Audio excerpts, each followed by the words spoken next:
Fast forward to the modern Olympics, and one of the many things that have changed include the ancient wreaths being replaced by medals of gold, silver, and bronze. But that doesn't mean that they have lost any of their significance. In fact, these medals don't just serve as marks of athletic achievement, but also of national pride. So, let's explore that today and how it's made Olympic medals. Designing and commissioning the medals. Now, anyone can tell you that winning an Olympic medal is a huge honor, but a lot of people don't know that the opportunity to make and design the Olympic medals is also a big deal. That's why both of these things are done by the best artists and mints from the host country. The design, which varies from year to year, except for the front design of the Summer Olympic medals, is usually decided in a competition among major artists and has to be approved by the Olympic Committee.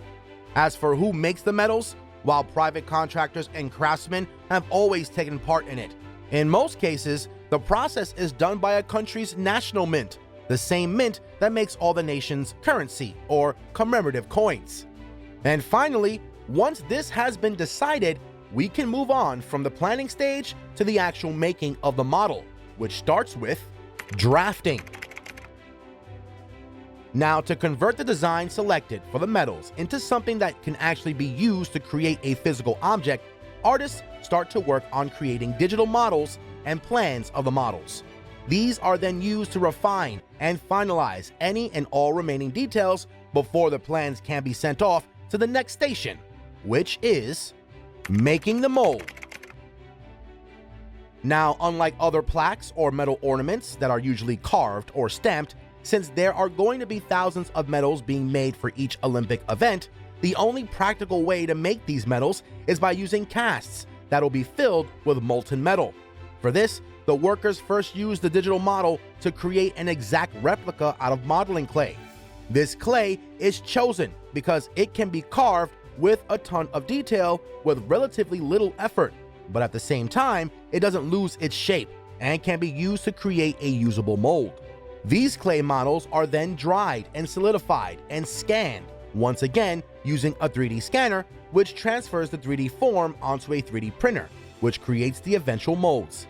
And this finally brings us to what is probably the most asked about question regarding the Olympic medals, that being the materials they're made of. So let's talk about that, choosing the materials. Seeing as they are literally named after the stuff that they are made out of, most people would probably assume that gold, silver, and bronze medals are made out of, well, gold, silver, and bronze. But that is not totally true in this case. For one thing, making the gold medal out of solid gold, even with a low purity, would put the nearly 85mm diameter medal at almost 500 grams, or more than $25,000 worth of gold in material cost alone. This is why the gold medal is actually an alloy of almost 92 to 95% silver, with the remaining part gold, with an extra layer of gold plating on top. As for the bronze medal, it, like all bronze, is a mixture of copper with zinc, with some silver also added to the mixture to give it some extra shine and preservability, with the silver medal being the only medal made completely of its namesake material. And all in all, while the exact weight changes from year to year, that brings the material cost of each medal to be around $600 for the gold, $300 for the silver, and $220 for the bronze medals, respectively. Then comes the issue of sourcing the medals. Over the years, there has been a conscious effort from the Olympic Committee to move towards a more sustainable system, which is why they have started using more and more recycled and purified metal in their medals. The copper for the bronze medals comes from wasted electrical equipment, while the silver comes from recycled mirrors and X-ray plates.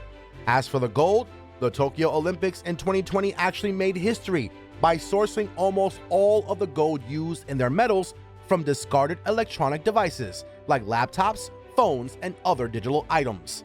These were carefully broken down, separated into different classes, dismantled, and were finally molten down into gold to be used in making the medal. And that finally brings us back to the manufacturing with casting the medal. Now, the metals from the last step are first carefully melted down and mixed in the right ratios in giant industrial melters. But instead of pouring that out into a large cast, the metal is slowly poured into the metal casts from earlier. These casts are then closed and the metals are allowed to cool off and solidify before moving on to the next step, which is refining the design. Now, casting on its own is not a super precise method of making things, but in the case of metals and coins, the process is done in a super controlled environment, which is why almost all the metals come out perfectly formed. But just to be sure, workers carefully examine each metal for any cracks, bad details, or extra bits of metals that may be sticking out and remove them manually. And in case of a fault that is too hard to remove, they simply discard the metal and remelt it for casting again. But those who pass this test can move on to the next step, which is treating the metal. As pure as the mix may be for these metals, their surface might include some impurities that might show up later on in the metal's life. And for something as important as these, that is just not possible.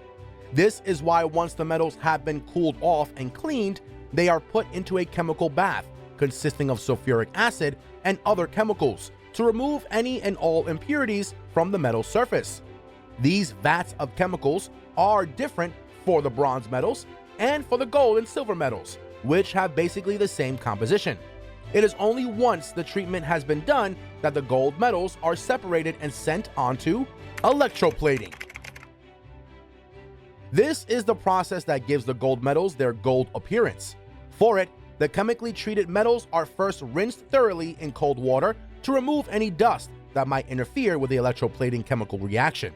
After this, the silver surface is first chemically treated with a minuscule layer of nickel to help the gold better adhere to its surface before, once again, rinsing and cleaning.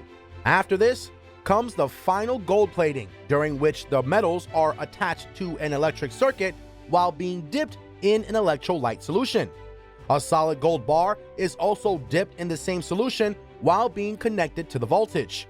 This voltage difference then causes gold atoms to slowly strip away from the bar and attach to the metal in a perfect uniform layer. And when the process is complete, you have perfectly clean gold metals that don't even need a polish or treatment to look nice. And so, with the base of the metals complete, we can move on to the next step, which is engraving and adding final details. This is the process that changes most between different Olympic years. For summer events, the Olympic Committee maintains the front of the medal in this same image featuring Nike, the Greek goddess of victory, calling back to the original Olympics. But for the backs of these medals and the entirety of the winter medals, the design can include any kind of additions, from a crystal patchwork in the Sochi Olympics of 2014 in Russia, or lacquer paint in the Nagano, Japan Olympics of 1998. Hell, sometimes entirely new materials are also added, like the Beijing Olympics of 2008, which had a white jade ring for the gold, a pale jade ring for the silver, and a dark jade ring for the bronze medals. All of these items, along with any other patterns, are added to the medals to complete them before the last edition. An engraving made by a machine that tells which category and sports the medal was won in. And unlike popular opinion, the medals never have the name of the winner engraved on them. After that, all that is left is to finish. For this, the medals are firstly attached to a ribbon that is also designed and created as part of a competition before being packed into individual wooden boxes lined with cloth to protect the medals before the event and to go with the winner for keeping the medals safe for the years to come. And well, that is all there is to it. From start to finish, the medals are said to take just over 48 hours to create and will represent glory for a lifetime. Click on any one of these two videos on your screen right now. We'll catch you guys in the next one.